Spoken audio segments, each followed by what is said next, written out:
So this morning, July 28th, Tuesday, the Common Prayer app that we have, um, covered passage from Acts chapter 27. And this is when Paul is imprisoned and he is being transported on a ship with fellow prisoners.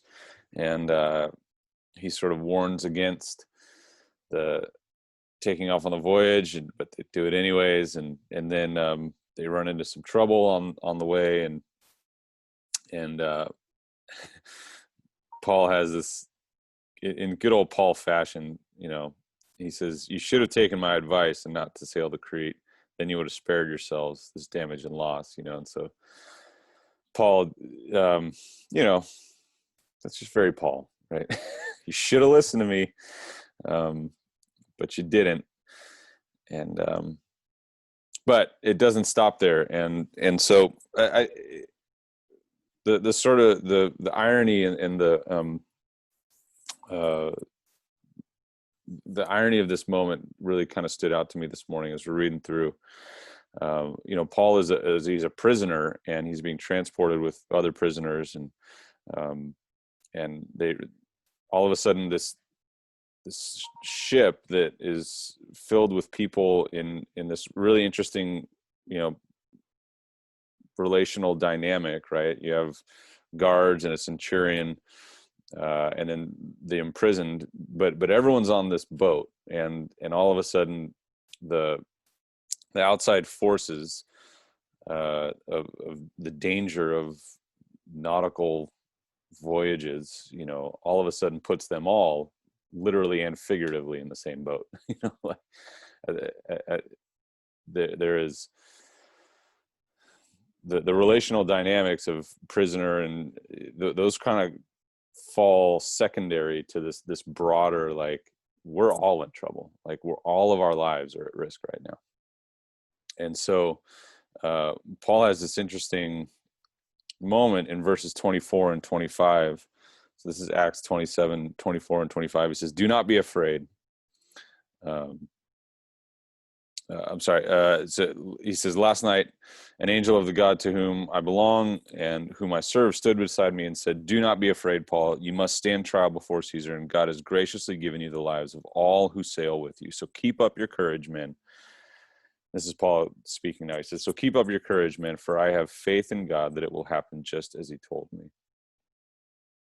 And so here, Paul, who's the prisoner, he declares salvation for all. He declares that a kind of salvation, right? um, Guys, we're going to get through this, because an angel of the Lord that I serve came to me and assured me that this is going to happen, and I'm sharing that with you, and I trust that this will happen. And so here a prisoner becomes this ambassador of God's saving movement for these guys on this ship. um, and so I thought it was interesting. Imagine for a moment that you're this Roman soldier, and you're transporting these prisoners, and then all of a sudden you're in this life-threatening situation. You don't know what's going to happen next, and um, and then one of the prisoners has this sort of, moment of clairvoyance, this moment um, of sort of divine inspiration. Whether or not you believe it or affirm his, claim, here he is declaring that you will be saved, that you will be delivered, that your life will continue. And I just thought it was interesting. If you're this Roman soldier sitting there, and you hear this, you're hearing good news from your enemy. And what, as we look back on this, what we see is that, for a Roman soldier hearing that, for them, their enemy actually became this voice alerting them to how God was saving them.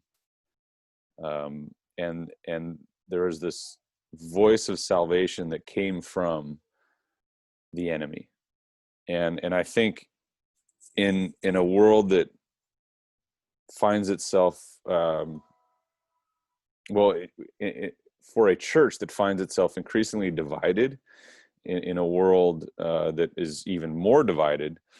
I think a lot of what we might be willing to think about is that it's possible that there are enemies that we have that maybe fall on a different side of an issue, that fall in a different theological camp, perhaps, that fall maybe within a different tradition within Christianity. And I think there are people that, yeah, buddy. Okay. Okay. I'll do that in a little bit. I'm not finished. Remember, we gotta wait. Thank you. I think there are people that we've been told are our quote unquote enemy, that we need to disagree with, and we need to, differentiate ourselves from. And yet, I think a lot of the church could benefit from this idea that it is possible that people within Christianity, like that fall into different camps, they might be our quote unquote enemy, who are declaring the ways in which God is actually moving to save us, right? I think that what I hear lately these days is that it's always this: it's either social justice, or it's sin issue, right? Take whatever political topic, whether it's racism, whether it's abortion, whether it's gun rights, pick whatever hot button issue you want to deal with right now in our world. You have one camp that says, well, it's all about social justice, and you have another camp that says, oh, well, it's just a sin issue as long as we get the and I think for me, there's this opportunity to recognize the enemy that we have on the other side of whatever camp we're on. I think has some truth for us, right? Because it is a sin issue.